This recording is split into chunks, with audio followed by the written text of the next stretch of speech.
Start చేయి.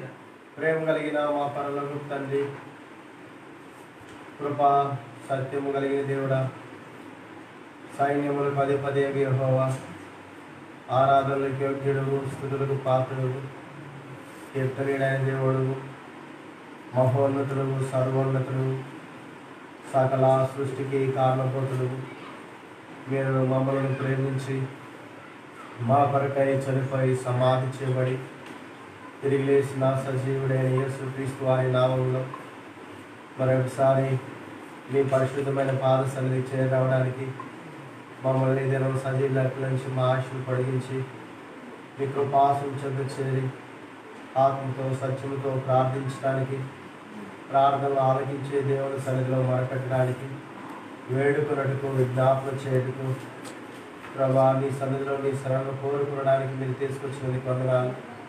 ఈ స్థలాన్ని పవిత్రపరిచి పరిశుద్ధపరచము, కలవరశిలో మీరు కాల్చిన ప్రశస్తమైన రక్తాన్ని కోరుకుంటున్నాం. కనపడి దురాత్మ శక్తులు, చీవుడు శక్తులు, అంధకార శక్తులను నజరేయుడు నమ్మదగిన యేసు ప్రభువు వారి నామములో సాతానులను బంధిస్తున్నాం. మీరు ఇచ్చినటువంటి అధికారాన్ని బట్టి, మీరు ఇచ్చినటువంటి రక్షణ బట్టి, విమోచన బట్టి స్తోత్రాలు. మీ శిలువ రక్తాన్ని ఇక్కడ కోరుతా ఉన్నాం. మీరు మాతో కూడా స్తోత్రాలు. సమయాన్ని ఆశీర్వదించి దీవిస్తున్నకి స్తోత్రాలు. ప్రభా పాఠం ద్వారా మీరు మహిమ పొందండి.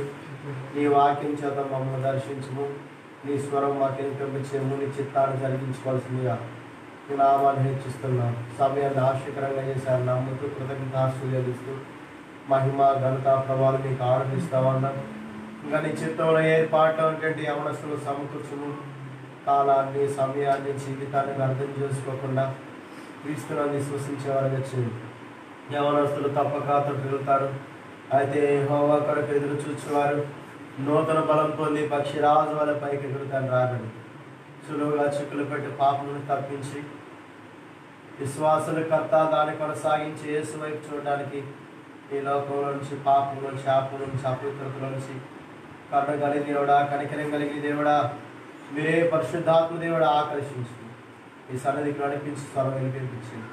మీరే చెవి గ్రహించే మనసును దయచి పాటలు దానికి మాకు కూడా మంచి స్వరాన్ని దయచి ఈ వాక్య లేఖనాలు ధ్యానిస్తుండగా కృషి చూపించి ఈ వాక్యాన్ని అనుసరించి నడుచుకొని దాని ప్రకారం జీవించడానికి చివరి దినాలు అనేకులకు మాదికరంగా ఉండడానికి సాధించు. అందుకని పౌలు గారు ఈ విధంగా మాట్లాడుతూ, నేను దేవుణ్ణి పోలు నడుచుకుంటామని మీరు నన్ను పోలు నడుచుకోండి. ఈ లోకంలో మీరు జ్యోతుల వలె జీవాక్యాన్ని పట్టుకొని వక్రజనం మధ్య ప్రభా మరి బుద్ధి కలిగి, జ్ఞానం కలిగి మేమందరం జీవించడానికి సహాయం చేయండి. ఈ యొక్క సహాయాన్ని కోరుకుంటూ కృపను వేడుకుంటూ మిమ్మల్ని మహిమపరుస్తూ యేసు ప్రభు వారి మహిమ కలిగిన నామం పేట స్తుతించి ప్రార్థిస్తున్నాం తండ్రి, ఆమేన్.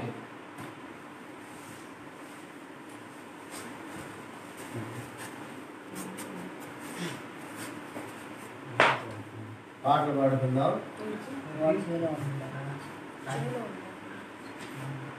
పాట సంఖ్య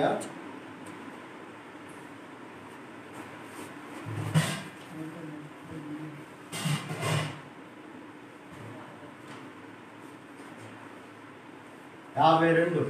పాట సంఖ్య 52. పాట సంఖ్య 52 పాట. పల్లవి 2వ చరణం 4వ చరణం.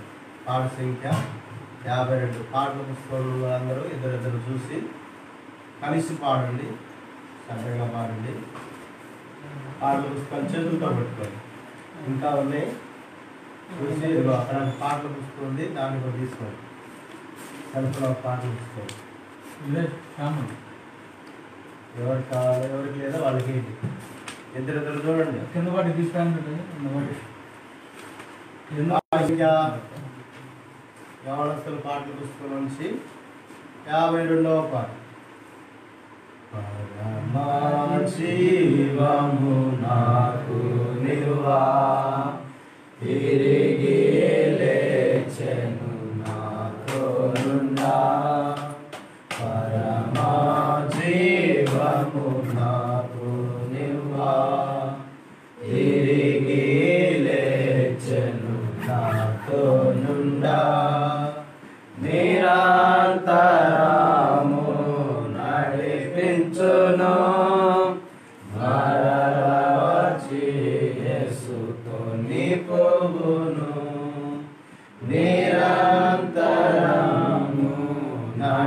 నడిపించును మరలా వచ్చి యేసుకొని పోవును యేసు చాలును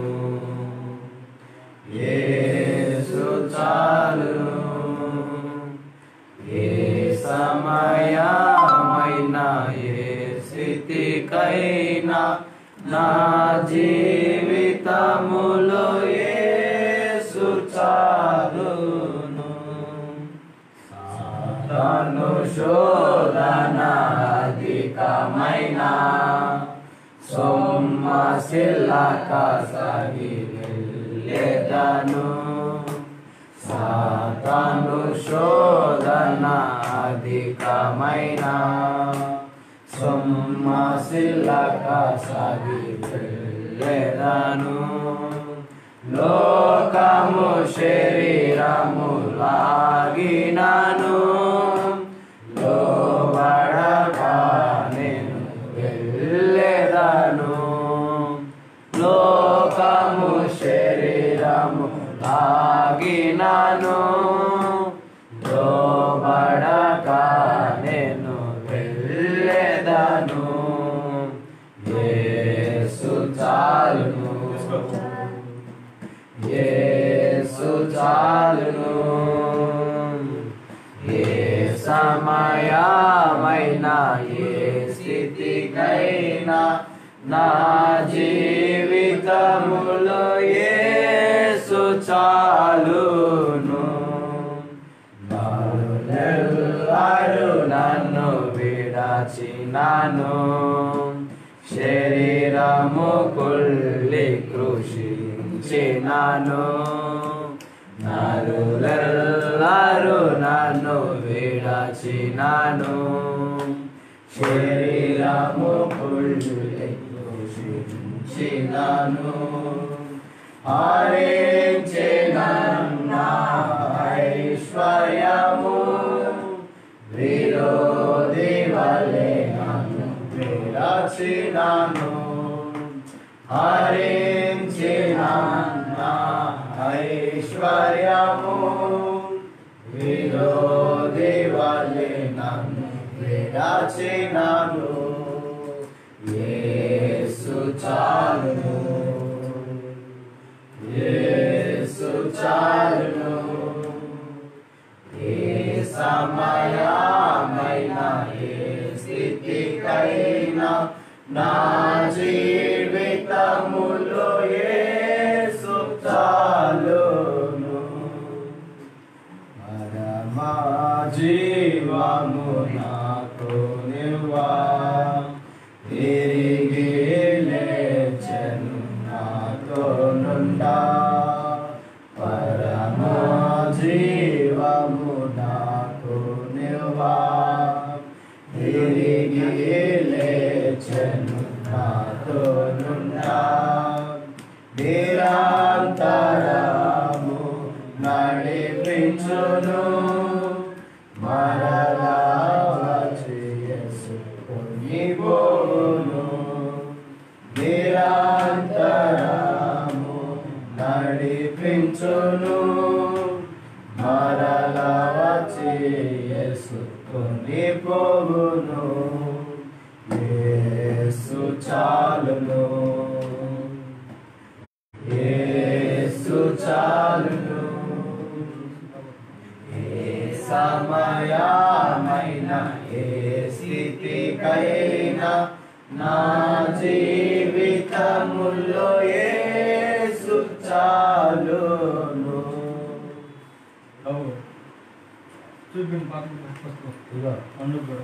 ఖచ్చితంగా మీరు చూసి పాడాలి. మనం ఇప్పుడు దేవుని సన్నిధిని అనుభవించాలంటే దేవుడి పాటలు పాడితే దేవుని సన్నిధిని అనుభవిస్తుంది. ఒకళ్ళ బాడి ఒకళ్ళ పాడలేదు అనుకో దేవుడి సన్నిధిని మనం అనుభవించలేదు. అప్పుడు అనిపించింది ఎందుకు వచ్చారా ఇక్కడికి, నిరుత్సాహం వచ్చింది. దాన్ని మనకు అర్థమయ్యే భాషలో నిరుత్సాహం ఎందుకు వచ్చి అనవసరంగా గోళీలు ఆడుకున్నా పోయేదే, పోయి డబ్బులాట ఆడుకున్నా పోయేదే అని నిరుత్సాహం వచ్చింది. సరేనా? పాట సంఖ్య 68. 68.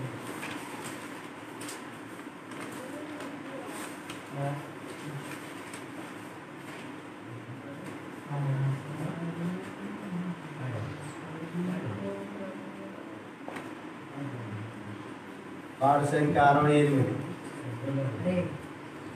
పాడు సంఖ్య 68. దాంట్లో పక్కన నీట్గా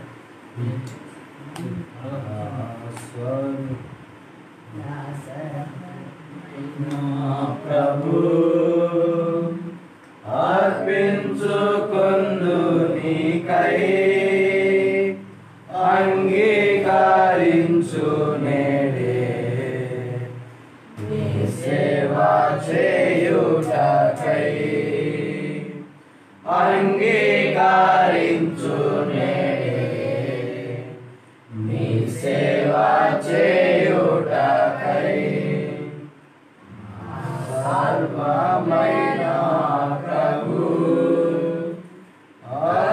అర్పించుకొందు నీకై అంగీకరించు నేడే నీ సేవ చేయుటకై అంగీకరించు నేడే నీ సేవ చేయుటకై ఆత్మ ప్రాణ దేహము తలంపులు క్రియలు ఆత్మ ప్రాణ దేహము తలంపులు క్రియలు అన్నీ నీ కొరకే గైకొనుము యేసువా అన్నీ నీ కొరకే గైకొనుము యేసువా జీవించగోరితే నీ కొరకే నీకే మహిమా ఘనత జీవించగోరితే నీ కొరకే నీకే మహిమా ఘనత నా సర్వమైన ప్రభు అర్పించుకొందు నీకై అంగీకరించు నేడే నీ సేవ చేయుటకై అంగీకరించు నేడే నీ సేవ చేయుటకై నా కాళ్ళు చేతులెల్లా నీ సేవ కర్పింతును నా కాళ్ళు చేతులెల్లా నీ సేవ కర్పింతును నానాలుగా నిత్యము నిన్ను స్తుతింపనిమ్ము నానాలుగా నిత్యము నిన్ను స్తుతింపనిమ్ము మనసారా ప్రేమింతు నిన్ను ప్రభువా నీకే మహిమా ఘనత మనసారా ప్రేమింతు నిన్ను ప్రభువా నీకే మహిమా ఘనత నా సర్వమైన ప్రభు అర్పించుకొందు నీకై అంగీకరించు నేడే నీ సేవ చేయుటకై అంగీకరించు నేడే నీ సేవ చేయుటకై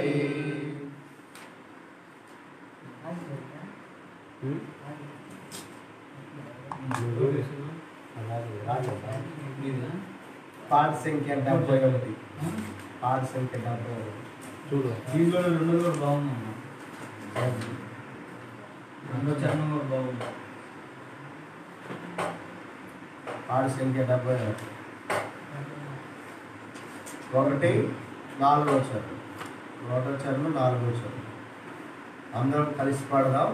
రెండవసారి రానోళ్ళు కూడా పెద్దగా పాడండి. దేవుని మహిమపరిస్తే దేవుని సన్నిధి ఇక్కడ మనం అనుభవించవచ్చు.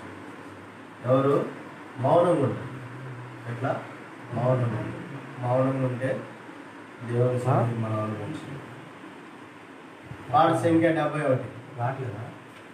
నీదు బహుగా ఫలించినచో మహిమ కలుగును తండ్రికి.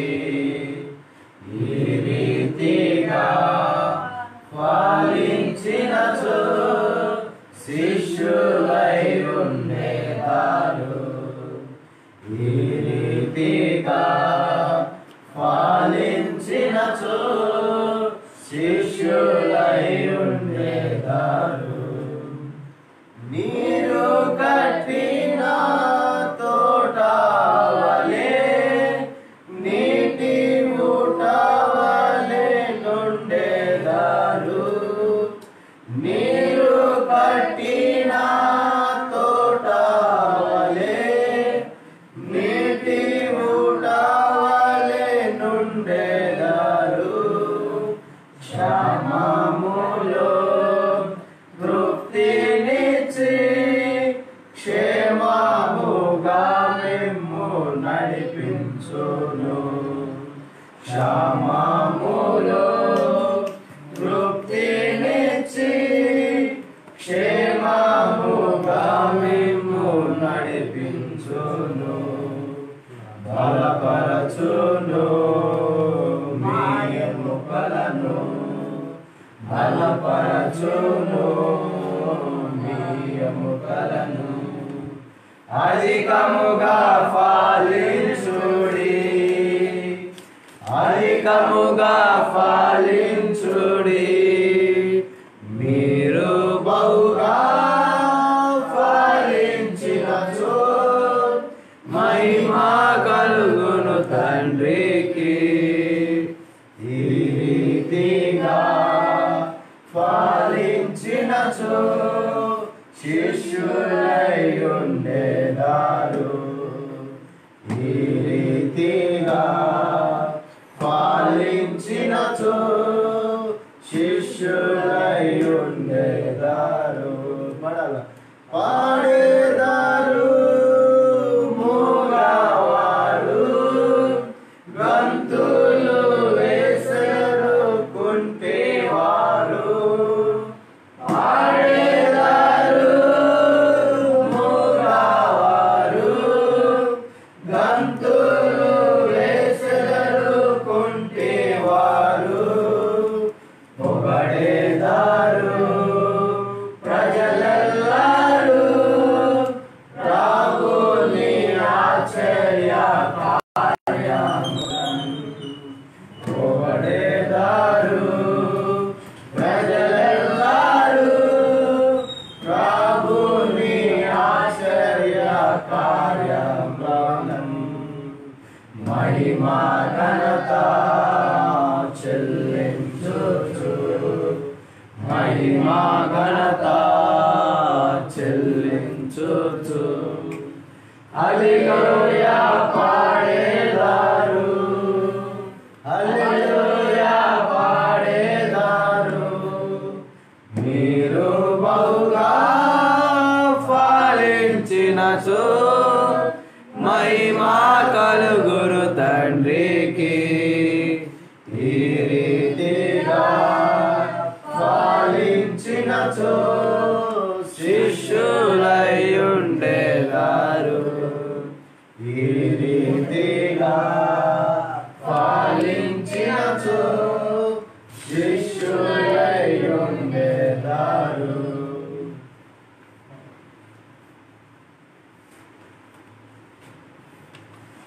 మరి ఒకసారి మనం దేవుని వాక్యాన్ని ధ్యానం చేసుకుందాం. మనం కొన్ని రోజుల నుంచి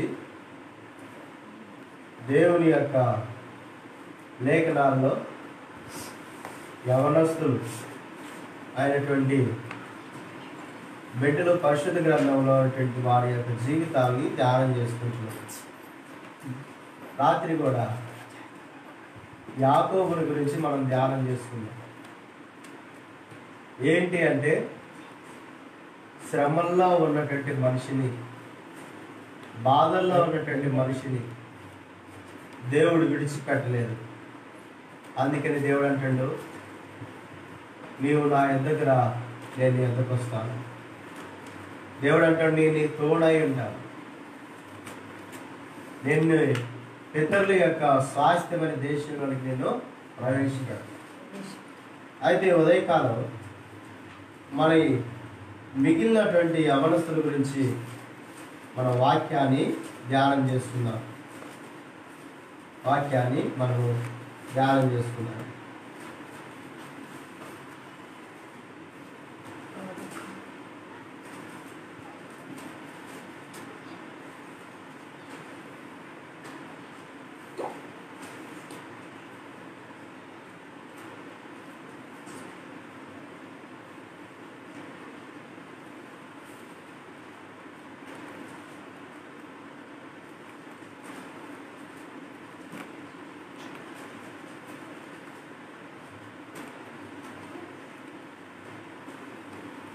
ఆదికాండము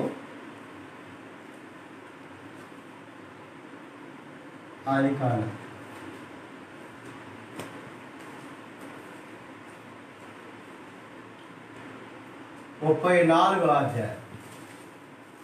ఆదికాండము 34వ అధ్యాయం. ఈ 34వ అధ్యాయంలో యాకోబు కుమారులు, ఏ కుమారులు అంట? యాకోబు కుమారులు. యాకోబు కుమారులతో పాటు యాకోబుకి ఒక కుమార్తె ఉంది. ఆమె పేరు దీనా. ఏం పేరంట? యవనస్తురాల పేరు దీనా. ఈ దీనా జీవిత చరిత్ర అక్కడ మనం చూసినట్లయితే 34వ అధ్యాయం 1వ వచనం, లేయా యాకోబును కనిన కుమార్తె అయిన దీనా. ఇక్కడ దీనా యవనస్తురాలు. ఎవరంట? యవనస్తురాలు. ఈ యవనస్తురాలు ఇంటిలో ఉండకుండా ఆ దేశంలో ఉన్నటువంటి కుమార్తెలను, ఎవరంట? ఆ దేశపు కుమార్తెలను చూడడానికి వెళ్ళాను. ఆ దేశపు కుమార్తెలను ఏం చేసిందంట? చూడవెళ్ళాను.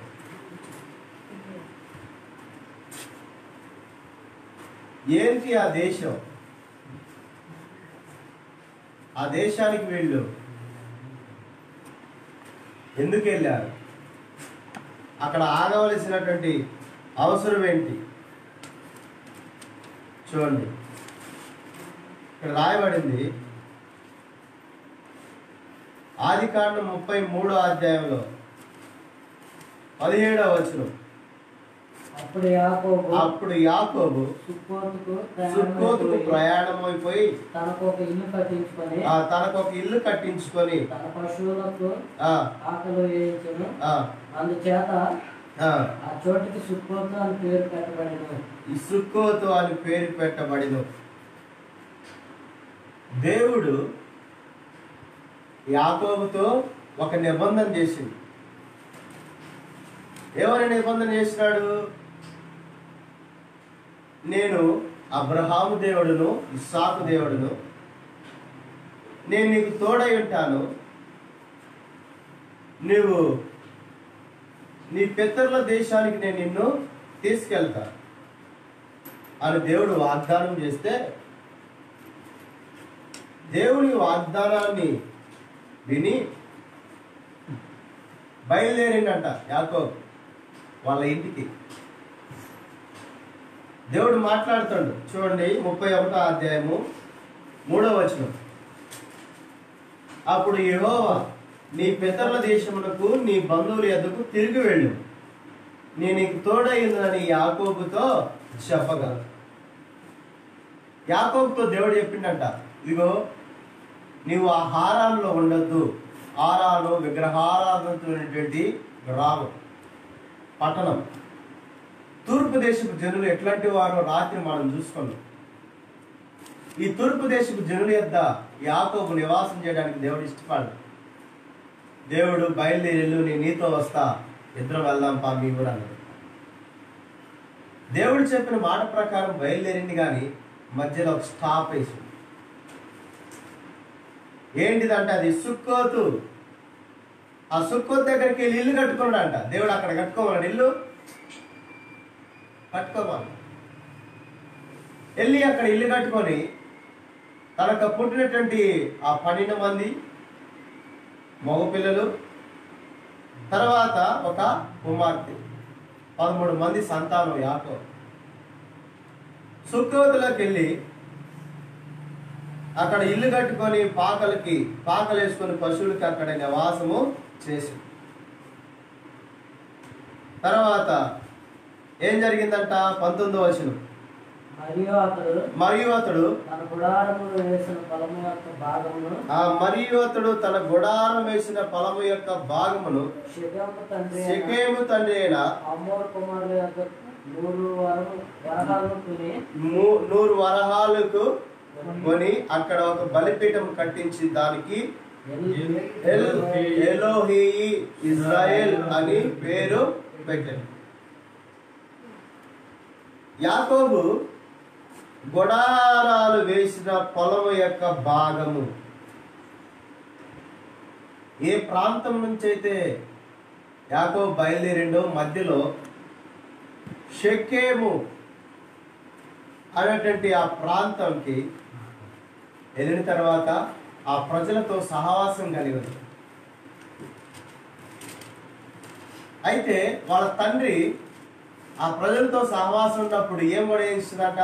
మా నాన్న వాళ్ళతో సహవాసం ఉన్నాడు, వాళ్ళ దగ్గర పొలంకి ఆ భాగము కొనడు, నేను కూడా వాళ్ళు ఎట్లా అంటారు, వాళ్ళ ఆచారాలు ఎట్లా ఉంటాయి, వాళ్ళ పద్ధతులు ఎట్లా ఉంటాయి, వాళ్ళ పరిస్థితులు ఎట్లా ఉంటాయి అని ఈ యొక్క దీన ఏం చేసిందంట? ఆ దేశపు కుమార్తెలను చూడ వెళ్ళాను. యాడికి వెళ్ళిందంట? మనం కూడా అనేక సార్లు మనం ఏం చేయట్లేదుగా, మనం పోయి ఆడ పోయి నుంచుందాం. మనం ఏం తప్పేం చేయట్లేదుగా, నుంచొని చూద్దాం వాళ్ళు ఏం చేస్తున్నారు. ఒక యవనస్తుడట ప్రభుని నమ్ముకొని ఒక గ్రామంలో యవనస్తులందరూ కూడా పేకాట ఆడుతున్నారంట. వీడికి అలవాటు లేదు, ఏం లేదు, వీడికి అలవాటు లేదు, కానీ వాళ్ళు ఆడుతున్నారని వీడు వెళ్ళిందంట చూడటానికి. అదే టయానికి పోలీసులు వచ్చారు. ఆడేవాళ్ళు పారిపోయారు, ఆడోడు పోయి ఏమైంది చిక్కుకోడు. కొన్ని స్థలాలకి మనం ఎట్లా పోతామంటే, మనం తప్పు చేయట్లేదు కదా, మనం చూడటానికి పోతున్నాం. మనం ఆ తప్పేం చేయట్లేదు, చూడటానికి పోతున్నాం. చూడటానికి పోయినప్పుడే పట్టబడతాం. నువ్వు దేవుణ్ణి నమ్ముకున్న తర్వాత ఎక్కడికి వెళ్ళాలా, ఎక్కడికి వెళ్ళకూడదా, ఎవరితో సహవాసం చేయాలా, ఎవరితో సహవాసం చేయకూడదు తెలుసుకోవాలి. ఈ దీనా కూడా ఏం చేసింది? ఆ దేశపు కుమార్తెలు చూడవెళ్ళి వాళ్ళని చూడకపోతే చూస్తే నీకేమన్నా లాభమా, చూడకపోతే లాభం, అది మనకు సంబంధించింది కాదు. అయినా వెళ్ళిందని. వెళ్ళిన తర్వాత ఏం జరిగింది తెలుసా? 2వ వచనంలో, ఆ దేశంలో వెళ్ళిన హెబ్రీయుడైన హమోరు కుమారుడు షెకెము ఆమెను చూచి ఆమెను పట్టుకొని, చూడండి, ఏమో చూడటానికి పోతే ఏమైనా చూడటానికి ఇంకొకరు వచ్చారంట. మనం ఏ ప్రాంతానికి అయితే చూడటానికి పోతామో అక్కడికి వస్తున్న సైతాన్ మనం చూడటానికి దొరికిండ్రా, దొరకాల్సిన చోట దొరికింది. ఏమో చూడటానికి వెళ్ళింది, ఏమైనా చూడటానికి ఇంకొకరు వచ్చింది. వచ్చి ఏం చేస్తున్నట్ట? పట్టుకున్నాడు. నువ్వు అనుకుంటావు, నేను అనుకుంటా, ఏమనుకుంటావు అంటే మనం ఏం తప్పు చేయట్లేదు కదా, వరకు చూడటానికి పోతున్నాం. మనమేమి అక్కడ వాళ్ళతో గొడవటానికి కానీ మనం వాళ్ళలాగా జీవించం. నేను మంచివాడిని, వాళ్ళు ఆ విధంగా చేస్తున్నా, నేను చూడటానికి పోతున్నా. నువ్వు చూడటానికి పోయినప్పుడే పట్టబడతావు. చూడటానికే పోయేది నువ్వు. కానీ చూడటానికి పోయిన వ్యక్తిని ఆ దేశపు హీవిడి అయిన హామోరు కుమారుడైనటువంటి షెకెము ఆమెను చూచి ఆమెను పట్టుకొని, మూడో విషయం చూడు, ఆమెతో ఏం చేసినట్ట, క్షేమించి ఆమెను అవమానపరచును. ఇక్కడ 4 విషయాలు బైబిల్ గ్రంథం చెబుతుంది. చూడటానికి నువ్వు పోతావు, నిన్ను చూడటానికి వస్తాడు, నిన్ను పట్టుకుంటాడు, నిన్ను పాపంలో పడేస్తాడు, నీకు అవమానం తీసుకొస్తాడు. ఎన్ని విషయాలు? 4 విషయాలు. నువ్వు ఒక్క తలంపుతో పోతావు, శత్రువు 4 విధాలుగా నిన్ను పాడు చేస్తాడు. నువ్వు పోయేది ఒకే ఆలోచనతో, అక్కడ ఎన్నో ఆలోచనలు నిన్ను చుట్టుకుంటాయి, నిన్ను పట్టుకుంటాయి, నిన్ను పాడు చేస్తాయి, నీకు అవమానం తీసుకొచ్చింది, నీ కుటుంబానికి అవమానం తీసుకొచ్చింది. నువ్వు పోవలసిన స్థలం ఏంటో తెలుసుకో, నేను పోవలసిన స్థలం ఏంటో తెలుసుకోవాలి. అరే అక్కడికి పోతే మనం సాతాను చేతికి చిక్కుతాం అని గ్రహింపు లేదు ఆ ఆడ మనిషి. యవనస్తురాలు కదా, వెళ్ళింది, చూసింది, ఏమైనా చూడటానికి వచ్చి పట్టబడి ఆమెను ఆమెతో పాపం చేసి ఆమెను అవమానపరిచారు. ఆమెను ఏం చేసినారు? అవమానపరిచారు. చూడండి తర్వాత ఏం జరిగిందని తెలుసా? ఇక్కడ రాయబడింది, ఆగు, 3వ వచనం. అతని మనస్సు యాకోబు కుమార్తె అయిన దేనా మీదనే ఉండెను. అతడు ఆ చిన్నదాన్ని ప్రేమించి ఆమెతో ప్రీతిగా మాట్లాడి, చూడండి మాటల్లో పెట్టిండు. దేనిలో పెడతాడు? ప్రీతిగా, అంటే ప్రేమగా మాట్లాడతాడు. అమ్మా నిన్ను పెళ్లి చేసుకోండి. పట్టుకున్నాడు, ఏడ్చకపోయిండు, పాపం చేసిండు, అవమానపరిచిండు, మరలా వచ్చి ప్రేమతో మాట్లాడుతూ నేనేం తప్పు చేయలేదు, నేను పెళ్లి చేసుకుంటా. శత్రువు సాతాను మనల్ని ఎప్పుడు పొంచి ఉండి, మనం ఎప్పుడు దొరుకుతామా, మనల్ని ఎప్పుడు మింగివేయాలా, మింగేసిద్దంట ఆ సాతాను. ఆ గర్జన సింహం ఏం చేసిద్దంట? మింగేసి. చూడండి మనం చూడటానికి ఏం చేస్తాం? అక్కడికి వెళ్తాం కదా, తిరుగుతాం కదా, చూడటానికి ఏం చేస్తాం? తిరుగుతాం. ఇప్పుడు సాతాను మనల్ని చూడటానికి ఏం చేసిద్దంట? పేతురు రాసిన పత్రికలో రాయబడింది, చదవండి. పేతురు రాసినటువంటి పత్రిక, పేతురు రాసిన పత్రిక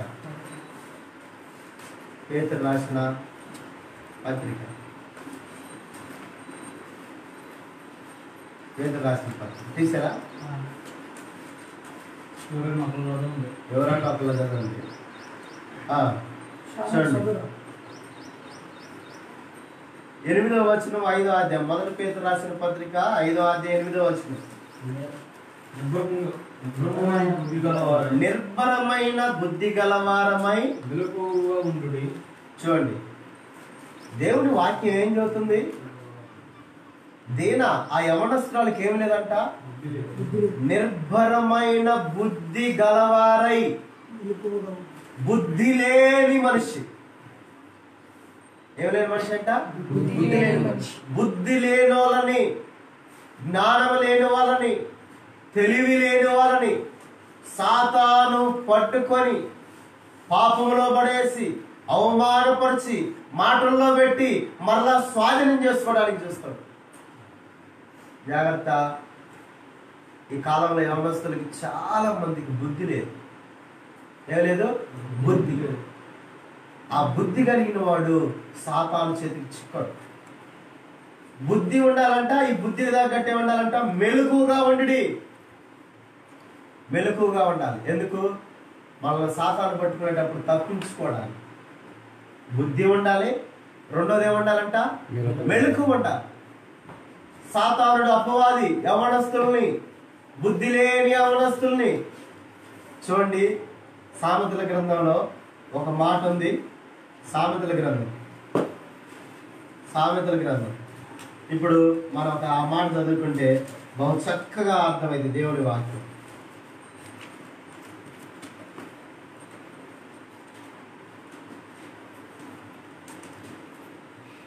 7వ అధ్యాయం 7వ వచనం. 7వ అధ్యాయం 7వ వచనం. ఎవరి మధ్య అంట? జ్ఞానము లేని వారి మధ్యను, యవనస్తుల మధ్య. ఎవరి మధ్య? యవనస్తుల మధ్య బుద్ధి లేని పడుచువాడకుడు నాకు కనపడను. ఇప్పుడు ఈ బుద్ధి లేని ఈ దేనాన్ని చూసిండు. ఈ బుద్ధి లేని దేన ఏం దేనా? ఈ బుద్ధి లేని దేనాన్ని చూసిండు. శత్రువు ఆ దేశంలో యవనస్తుని ప్రేరేపించిండు పట్టుకోవడానికి, పాపం చేయడానికి, అవమానపరచడానికి, లోపరుచుకోవడానికి. బుద్ధి లేని ఆ దీన ఏమిటంట? నాకు కనపడిన సైతానుడు చూస్తాడు ఎక్కడ దొరుకుతాడు రాయుడు. నిర్భరమైన బుద్ధి. ఏం బుద్ధి అంట? నిర్భరమైన బుద్ధి గల వారమై మెలకుగా ఉండండి. ఆ బుద్ధి లేని వాడు ఒకడు నాకు కనపడడు. ఈ బుద్ధి లేని వాడి దగ్గరికి కనపడితే శత్రువు ఏం చేసింది తెలుసా? చూడండి, ఇక్కడ ఒక మాట రాయబడింది 15వ వచనం. కాబట్టి నేను నిన్ను కలుసుకోవాలని రాగా, నిన్ను ఎదుర్కోవాలని బయలుదేరగా. చూడండి ఏమంటుంది? నేనే నిన్ను ఎదుర్కోవాలని, నేనే నీ దగ్గరకు రావాలని అనుకుంటుంటే నువ్వే వస్తున్నావు రా. ఏమంటుంది? నేను నిన్ను ఎదుర్కోవాలని, నేను నిన్ను కలుసుకోవాలని, నీతో మాట్లాడాలని, నీతో సహవాసం చేయాలని, నీతో జీవించాలని అంటే నువ్వే వస్తున్నావు రా. ఆహ్వానించింది శత్రువు. దీనా ఏం చేసింది? ఎప్పుడు దొరుకుతావా ఎప్పుడు దొరుకుతావు అని చెప్తుంటే నువ్వే వచ్చినవా రా. నిన్నే నేను ఎదుర్కోవాలని, నీతో కలుసుకోవాలని రాగా నువ్వే కనపడుతుంది. కనపడగా ఏం చేసిందంట? చూడండి 26వ వచనం. ఇప్పుడు దీనా ఏం చేయబడింది? గాయపరచబడింది. తర్వాత పడద్రోయబడింది. పాపం చేసేవాడు గాయపరుస్తుడు, పాపం చేసేవాడు పడదోతడు, పట్టుకుంటుడు, పాపం చేస్తాడు, అవమానపరుస్తుడు. జాగ్రత్త. బుద్ధి లేకుండా, జ్ఞానం లేకుండా ఎక్కడికి పడితే అక్కడికి పోకూడదు. ఎక్కడికి పడితే అక్కడ పోయి చూడకూడదు. పెద్ద పెద్ద వాళ్ళలాగా మనం జ్ఞానం కలిగిన వాళ్ళం, తెలివితేటలు కలిగిన వాళ్ళంగా, వీరుల్లాగా, శూరుల్లాగా పోయి అక్కడ చూస్తే శత్రువు ఏం చేస్తాడంట? పట్టుకుంటా. అందుకని అది గాయపరిచి పడదోసిన వారు అనేకులు, అది చంపిన వారు లెక్కలేనంత మంది.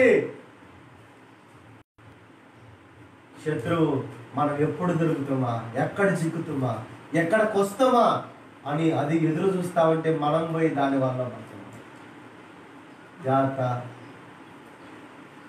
అదేం చేసిందంట? చంపిన వారు లెక్కలేనంత. అది మనం చంపినట్టు మనకు కూడా అర్థం కాదు. ఎందుకు తెలుసా? చూడండి, ఇప్పుడు చదువుకుందాం. పేతురు రాసిన పత్రిక 5వ అధ్యాయం. మొదటి పేతురు రాసిన పత్రిక 5వ అధ్యాయం. మీ విరోధైన అపవాది, మీ విరోధైన అపవాది గర్జించు సింహం వలె ఎవరు వెతుకుతూ తిరుగుతున్నాడు. ఏం చేస్తాడంట? వెతుకుతుందంట, తిరుగుతుందంట. ఏం చేస్తాడో? వెతుకుతూ తిరుగుతూ. వెతికితే పర్వాలేదు, తిరుగుతుండగా ఎవడు దొరుకుతున్నా అని.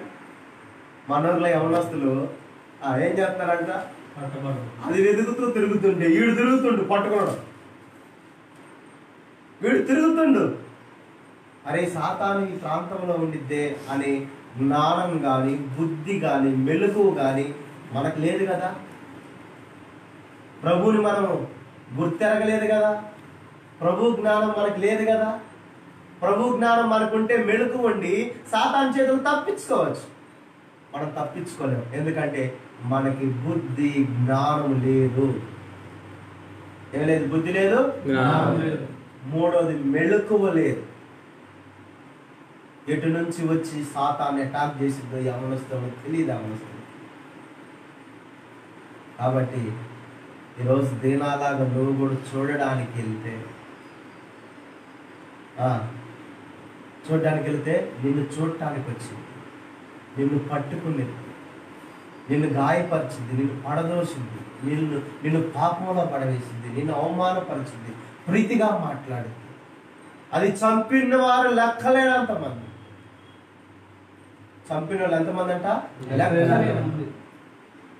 మన గ్రామంలో మన కళ్ళెదురుని యవనస్తులు చచ్చిపోయారు. గుర్తించుకోండి,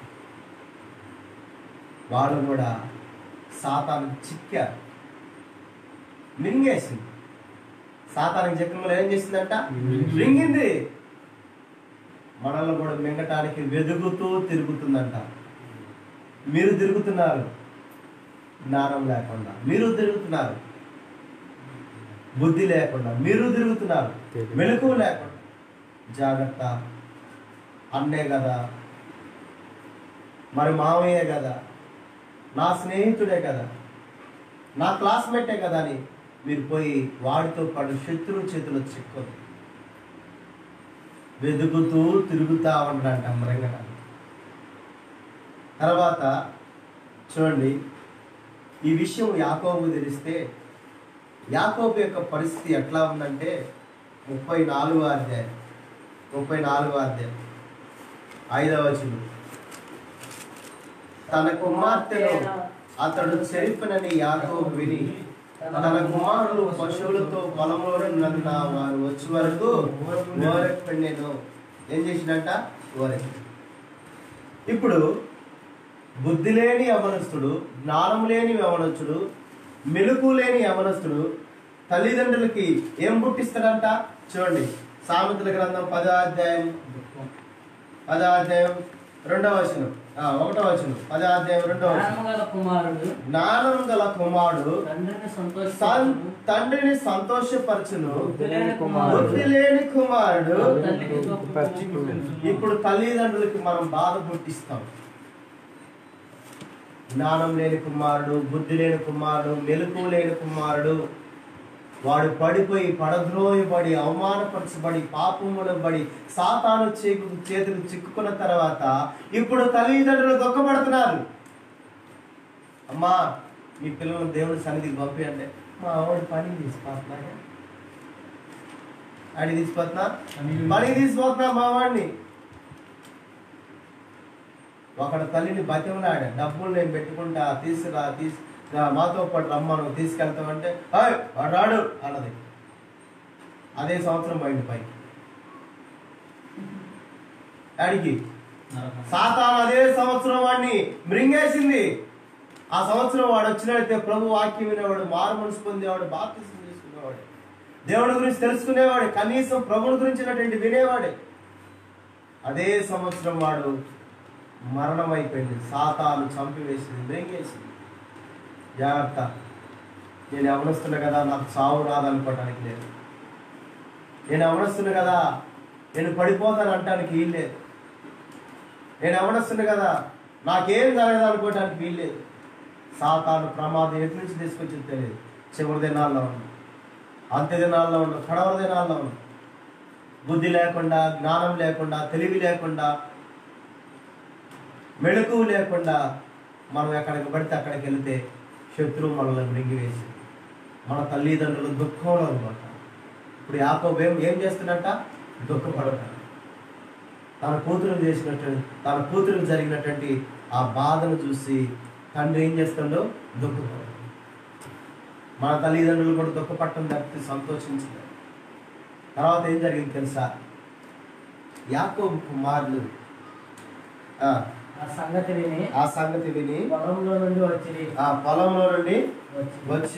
అతడు యాకోబు కుమార్తెతో శయనించి ఇశ్రాయేలు జనములో అవమానకరమైన కార్యం చేసిన అది చేయరాని పని కనుక ఆ మనుషులు సంతాపం పొంది వారి విధులా కోపం వచ్చింది.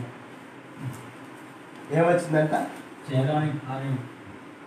ఇశ్రాయేలు ఏమొచ్చిందంటే ఇశ్రాయేలు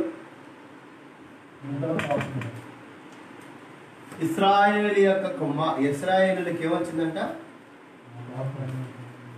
చదువు. ఇశ్రాయేల్ జనములను అవమానకరమైన అవమానం ఎవరికి వచ్చింది?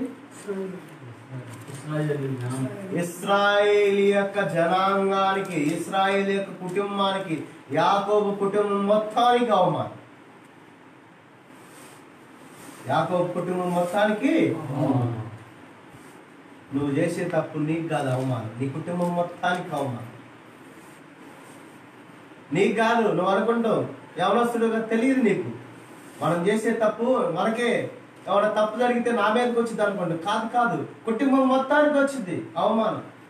ఆ నింద, ఆ బాధ ఎవరికి వచ్చిందంట? కుటుంబం మొత్తానికి వచ్చింది అవమానం.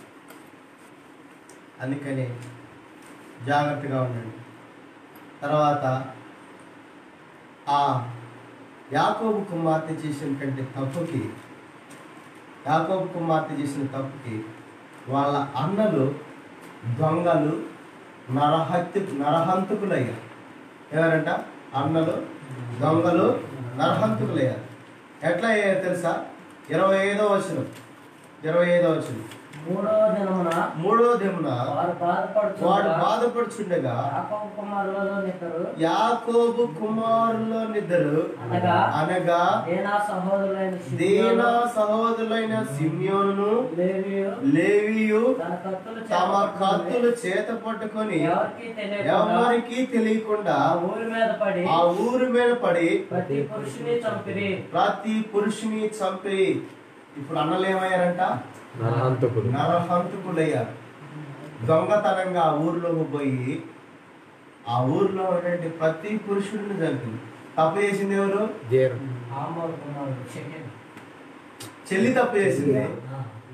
ఇప్పుడు అన్నలు ఏమయ్యారు?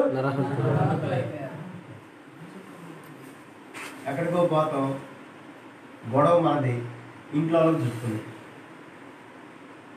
ఎక్కడికో పోతాం, తప్పు చేసేది మనం, ఇంట్లో వాళ్ళు గొడవ పడతామంటారు. మా అబ్బాయి అంటే ఏమనుకున్నారు? మా అబ్బాయి మంచోడు,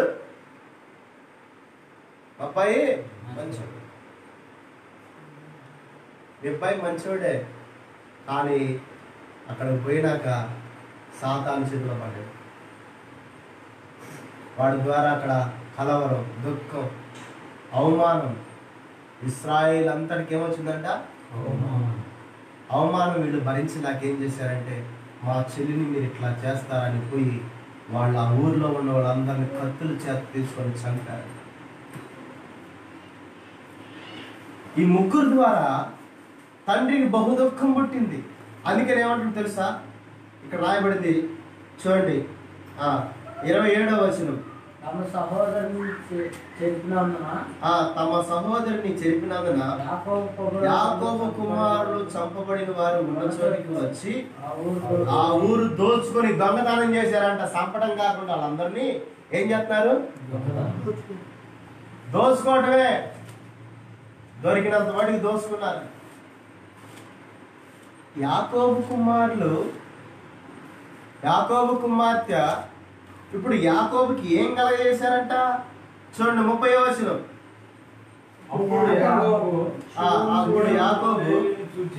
అప్పుడు యాకోబు సిమ్యోనును లేవీను చూచి ఏం చేస్తున్నారంట? తండ్రికి దుఃఖం. చూడండి 3 విషయాలు. మనం చేసే పని అవమానం మన కుటుంబానికి. మనం చేసే పని మన కుటుంబానికి ఏంటంట? బాధ. తర్వాత చూడండి 30వ వచనం. బాధపట్టి ఈ దేశ నివాసులైన కనానీల్లోను అరే నాయనా, నేను దేవుని పెట్టిని, ఈ అన్యులకి నన్ను అసహ్యుడిగా చేశారు. వాళ్ళు దేవుని మందిరానికి పోతారు. వాడు కొడుకు చూడు, వాళ్ళ కూతురు చూడు. యాకోబు అంటాడు, అన్యులు ఏమంటారు తెలుసా? దేవుణ్ణి ఎరగిన ప్రజలు ఏమంటారు తెలుసా? వాడి కొడుకు చూడు, వాడు ఒక నీతి మంతుడు, వాళ్ళ కూతురు చూడు, ఆమె ఒక నీతి మంతురాలు. ఈరోజు ఎంతమంది పిల్లలు, విశ్వాస పిల్లలు ఆ విధంగా అనిపించుకుంటున్నారు? కనానీలు, ఫెర్జీలు, అన్యులు ఉన్నారు, దేవుణ్ణి ఎరగని వారు ఉన్నారు, దేవుడి గురించి తెలియని వాళ్ళు ఉన్నారు. వాళ్ళ మధ్య వాళ్ళు అంటారు, దేవుణ్ణి ఎరిగినటువంటి ఆ కుటుంబాన్ని ఏమంటారు తెలుసా? అప్పుడు వాళ్ళ తండ్రి అంటాడు, దుఃఖము, బాధ, ఇంకోటి ఏంటంట అసహ్యం. వీళ్ళు అసహించుకుంటారా మనల్ని? ఏం చేస్తారంట? అసహించుకుంటారు. కనానీయులు పెద్దలు ఏం చేస్తారంట? అసహ్యునిగా చేసి తిరిగి ఈ చుట్టుపక్కల వాళ్ళు ఏమనుకుంటారు? మీరు చేసిన పాప పనికి, పాడు పనికి ఇశ్రాయేల్, యాకోబు ఎవరంట? ఇశ్రాయేల్. ఇశ్రాయేల్ యొక్క ఇశ్రాయేల్కి ఏమొచ్చిందంట? అవమానం. ఇప్పుడు చూడండి, ఇశ్రాయేల్కి ఏమొచ్చింది? దుఃఖం, అవమానం, బాధ, అసహ్యం. మన ద్వారా మన కుటుంబంలో అవమానం, మన ద్వారా మన కుటుంబానికి దుఃఖము, బాధ, అసహ్యం. మన కుటుంబాన్ని చూసి అందరూ అసహ్యించుకుంటున్నారు. ఇదేనాల్లో ఎంతమంది యవనస్తులను చూసి వాళ్ళ తల్లిదండ్రులు, వాళ్ళ కుటుంబాన్ని అసహ్యించుకుంటారు. వాడ బేవర్సోడు, చదువుకోడు, వాళ్ళ ఇంట్లో అమ్మ నాన్నలు ఏడిపిస్తాడు, వాడు బండి అంటాడు, ఫోన్ అంటాడు, మరి ఏది కొనిపెట్టకపోతే దానికోసం అలుగుతుడు. ఒక కొడుకని వాడిని మంచిగా చూసుకుంటుంటే అదేమంటే ఏం చేస్తాడు? నేను ముందు తాగుతా, నేను ఊరేసుకుంటా, నేను చచ్చిపోతా, నేను పారిపోతా అని అంటాడు. ఆ కుటుంబానికి ఏంది? దుఃఖము, అవమానము, బాధ, అసహ్యం. మనం ఎవరి కాలంలో ఉన్నాం? మన యాకోబు కుమారులాగా మన కుటుంబానికి ఏం తీసుకురాకూడదంట? అవమానం తీసుకురాకూడదు. మన కుటుంబానికి దుఃఖం తీసుకురాకూడదు. మన కుటుంబానికి బాధ తీసుకురాకూడదు. మన కుటుంబాన్ని చూసి అనేకులు అసహించుకోకూడదు. జాగ్రత్త. దేవుడి గురించి తెలుసుకో.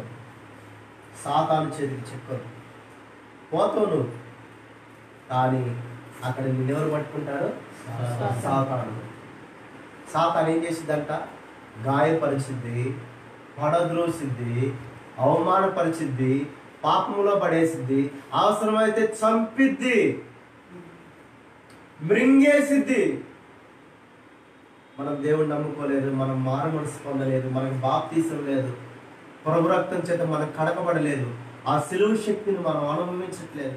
యవనస్తులంగా దేవుని శక్తిని మనం పొందలేక సాతాను జయించలేకపోతున్నాం. అందుకని దేవుని వాక్యం చెబుతుంది, యవనస్తులారా మీరు బలవంతులు, దేవుని వాక్యం చేత సాతానుని మీరు జయిస్తారు. సాతానుని జయించాలంటే వాక్యం వినాలి, వాక్యం చదవాలి, ప్రార్థన చేయాలి.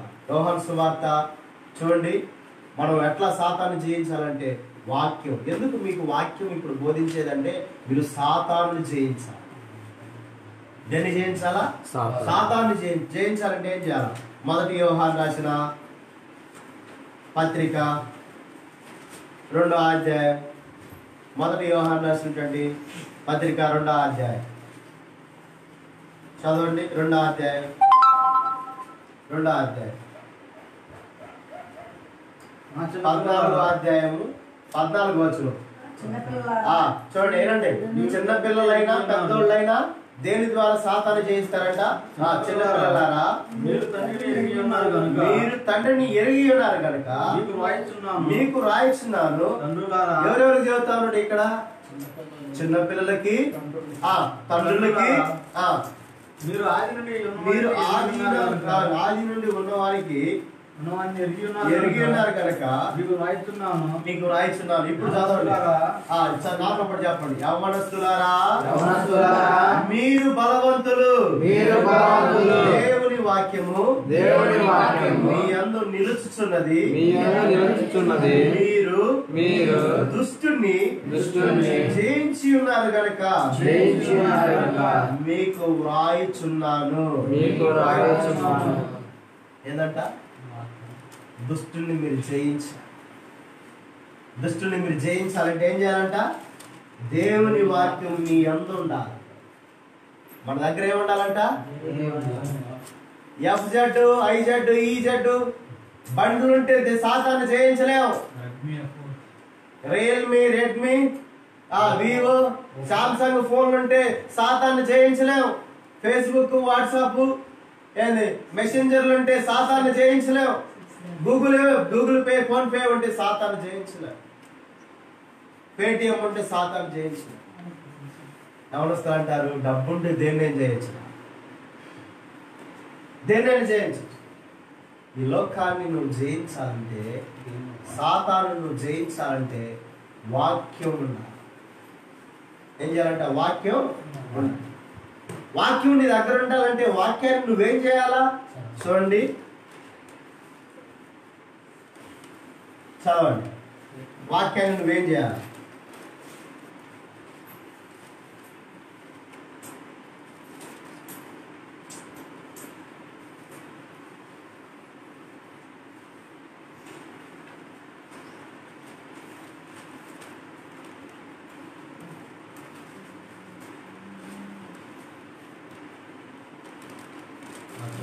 చూద్దాం.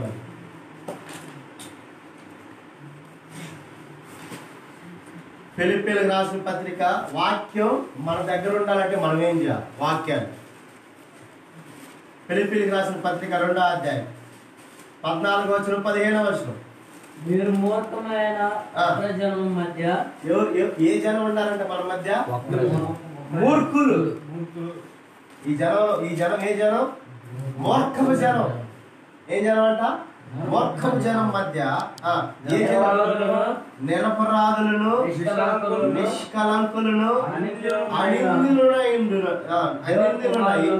దేవుని కుమారులగునట్లు సనుగులను సంశయములను మాని సమస్త కార్యములు చేయుడి.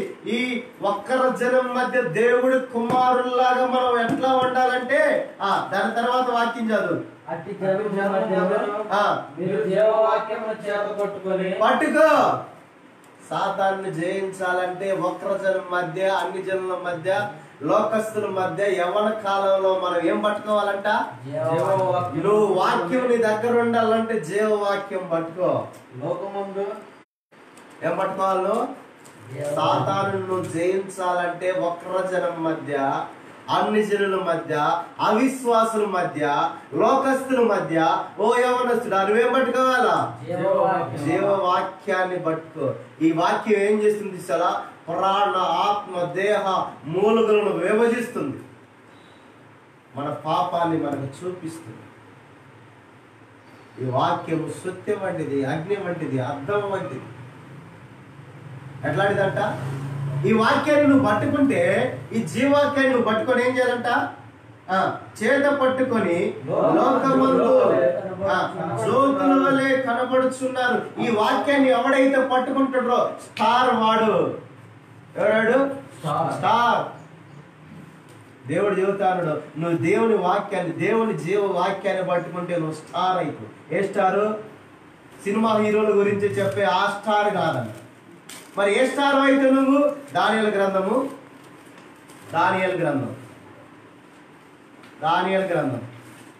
బైబిల్ లేదా నీ దాంట్లో? ఫోన్లో చూడు. దానియేలు గ్రంథం చేయండి. ఏ స్టార్ అయితే అంటారు? బుద్ధిమంతులైతే ఆకాశ మండలం. ఇప్పుడు అర్థమైందా? ఇప్పుడు దేనా కుమార్తె ఏంది? బుద్ధిమంతురాలు కాదా? బుద్ధిహీనురాలు. ఆ యొక్క వక్రజనం మధ్య జీవం కలిగిన దేవుని వాక్యాన్ని పట్టుకొని బలం కలిగి సాతానుని జయించలేకపోవడానికి కారణం ఏంటంటే, ఇప్పుడు దేనా దగ్గర ఏం లేదు? బుద్ధి లేదు, వాక్యం లేదు. బుద్ధి గల కన్యకలు సిద్ధపడతారంట. ఈ కన్యక ఏం చేసింది? దేనా సిద్ధపాటు సాతానికి చెప్పుకుంది. జాగ్రత్త. ఆకాశ మండలం చివరి దినాల్లో అక్కడ బుద్ధి కలిగి జీవవాక్యాన్ని పట్టుకొని జ్యోతుల్లాగా ఉండాలంట. ఈ జ్యోతి స్టార్ ఎక్కడ ఉండిద్దంట? అసలు ఆకాశ మండలంలోనే, ఆకాశ మండలంలో జ్యోతులను పోలిన వారై. ఎక్కడుందంట ఈ స్టార్? ఎక్కడుందంట? ఆకాశ మండలంలోనే. ఈ స్టార్లు భూమి మీద ఉన్నారు. జీవవాక్యాన్ని పట్టుకునే స్టార్లు ఎక్కడ ఉంటారంట? ఆకాశం. ఆత్మ సంబంధమైనటువంటి స్టార్లు మనం. ఏ స్టార్లు మనం? ఆత్మ సంబంధమైన స్టార్లు ఎక్కడ ఉండి అంట? ఆకాశం. మనము పరలోకానికి సంబంధించిన స్టార్లు, భూ సంబంధమైన స్టార్లు. ఈ లోకంలో ఎవడప్పుడు ఏదో ఒక పేరు పెట్టుకొని వచ్చేవారికి దానికి చిన్న స్టార్ అని పెట్టుకోండి. ఆమె దేవుడు ఏమన్నా తెలుసా? జీవవాక్యాన్ని పట్టుకొని, యవనస్తులారా మీరు బుద్ధి కలిగి దేవుని వాక్యాన్ని పట్టుకొని బలం కలిగి జ్యోతుల్లాగా ఉండాలంటే మీరు బుద్ధి కలిగినటువంటి మనుషులైతే ఆకాశంలో ఉన్నటువంటి జ్యోతులు. నీతి మార్గం అనుసరించి. ఇప్పుడు దేవుడు వాక్యాన్ని పట్టుకున్నాడు, ఏ మార్గంలో అనుసరిస్తాడంట? నీతి మార్గం. ఏ మార్గం? నీతి. నీతి అంటే విశ్వాసం. విశ్వాసంతో కూడిన మార్గంలో మనం నడుస్తాం. ఏ మార్గంలో నడుస్తామంట? విశ్వాసంతో కూడిన మార్గంలో మనము నడుస్తాం. ఇంకా చదువు. ఎవరు అనేకులను త్రిప్పుదురో. ఏం చేయాలంటే ఇప్పుడు నువ్వు ఒక్క నిమిషం, ఎంత పేజీ నంబరు? దానియేలు గ్రంథము 744. 740.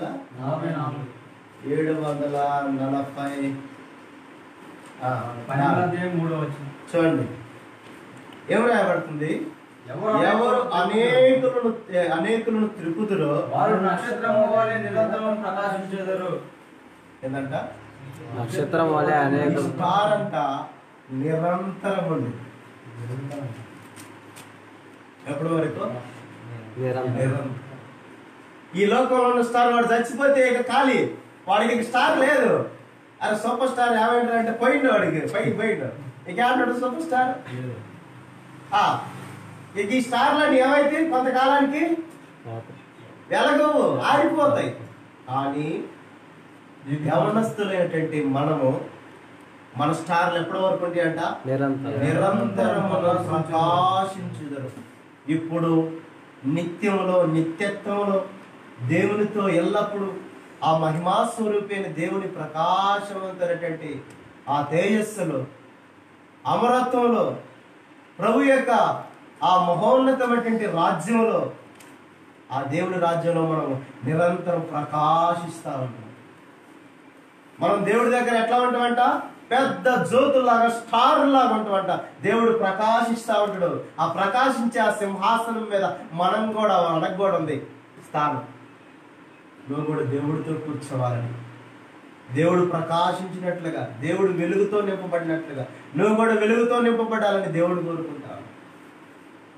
దీనిలాగా బుద్ధిహీనంగా, జ్ఞానం లేని తనంగా, మెలకు లేని తనంగా, చూడటానికి పోయి పట్టబడి అవమానపరచబడి దుఃఖం చేసి తన కుటుంబానికి ఎంత అవమానం ఉంది, అసహ్యం.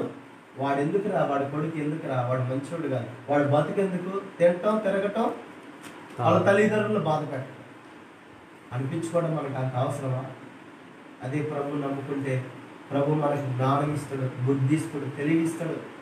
ఈ వక్రజనం మధ్య ఎట్లా బ్రతకాలో, ఎట్లా జీవించాలో, ఈ వాక్యాన్ని మనం పట్టుకొని ఏ విధంగా బ్రతకాలో దేవుడు నేర్పిస్తాడు. అంటాను దేవుని వాక్యం ఏం చెప్తుందంట? వారు నక్షత్రం వలె నిరంతరము ప్రకాశించు. నిరంతరం. చూడండి, దీని గురించి ఒక మాట చెబుతాడు. మా యోహాను రాసినటువంటి మొదటి పత్రిక 2వ అధ్యాయం. యోహాను రాసినటువంటి మొదటి పత్రిక 2వ అధ్యాయం 17వ వచనం. 2వ అధ్యాయం 17. లోకము దాని ఆశయు గతించిపోతున్నది కానీ దేవుని చిత్తం జరిగించేవాడు నిరంతరం నిలుచును. నిరంతరం ప్రకాశిస్తాం. నిరంతరం మనం ఏం చేస్తామంట? నిలుస్తాం. ఎవడు లోకం దాని ఆశయు గతించిపో. ఈ లోకంలో ఎవడు బతికున్నాడు? అందరూ చచ్చేవాళ్లే. కొంతకాలానికి నేనైనా నువ్వైనా మరణించాల్సిందే. అయితే మనం దేవుని రాజ్యంలో ఉన్నాం. ఈరోజు తీర్మానం చేసుకో, ప్రభువా నాకు మారు మనసును దయచేయి, నా పాపాన్ని రక్తం చేత కడుగు, నన్ను నీ బిడ్డగా చేసుకో, నా హృదయంలోనికి రా, నన్ను అంగీకరించు. నువ్వు నా కొరకై ఈ లోకానికి వచ్చు, నా కొరకై చనిపోయి సమాధి చేయబడ్డావు, తిరిగి లేచినావు. నువ్వు సజీవుడైన దేవుడు.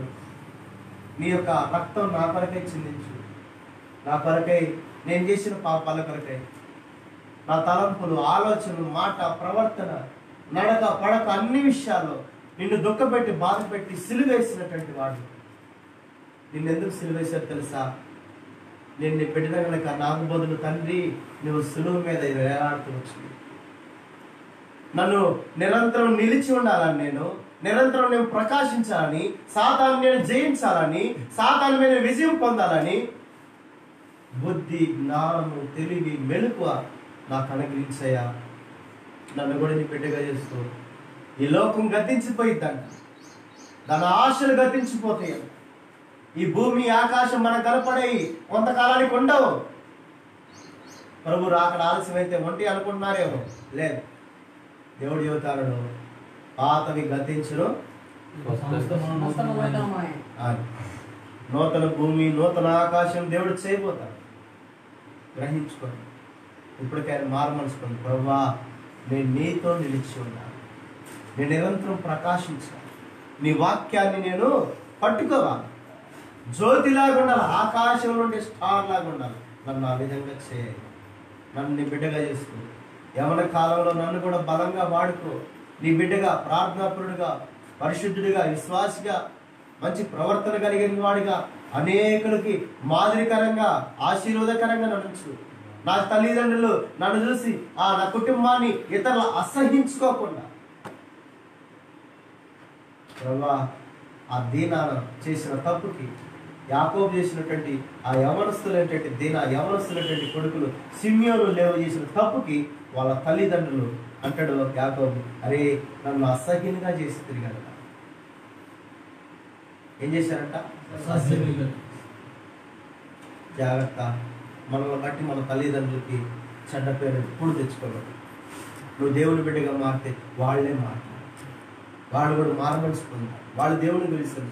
దేవుడు రాకుండా సమీపంగా ప్రభువుని అంగీకరించి ఈరోజు బాప్తీసం కొరకు కూడా సిద్ధపడు. ప్రభు రాజ్యం కొరకై మనం కూడా సిద్ధపడదాం. ప్రభు రాజ్యం ప్రకాశించే వారంగా, ప్రభువుతో నిత్యము నిలిచే వారంగా ప్రభు మనకు సహాయం చేయాలిగా ప్రార్థిస్తుంది.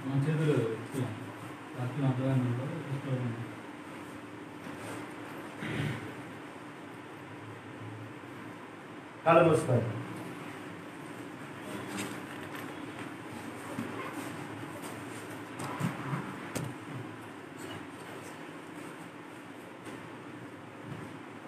ప్రార్థన చేసుకుందాం. మీరు కూడా ప్రార్థన చేసుకోండి. ఇప్పుడు వాక్యం విన్నారు కదా, యేసయ్యా, ఈ లోకం దాని ఆశ గతించిపోయింది, ఈ లోకం అంతయు కూడా పాడైపోయే కాలం దగ్గరకు వచ్చిందంట. మేము మీతో కూడా పరలోక రాజ్యంలో మీతో నిలిచి ప్రకాశించి జీవవాక్యాన్ని పట్టుకొని సాతాను జయించడానికి మాకు సహాయం చేయండి. మా హృదయంలోనికి రా, మమ్మల్ని జ్ఞాపకం చేసుకుని మమ్మల్ని అంగీకరించి మీ బిడ్డగా చేసుకోండి. నూతన విధానంలో ప్రార్థన చేసుకోండి. ప్రభువుని అంగీకరించిన వాళ్ళు ఒక నూతనమైనటువంటి తీర్మానం చేసుకోండి. యేసయ్యా, నేను నీ బిడ్డగా జీవించాను, నీ కొరకే బ్రతకాలి.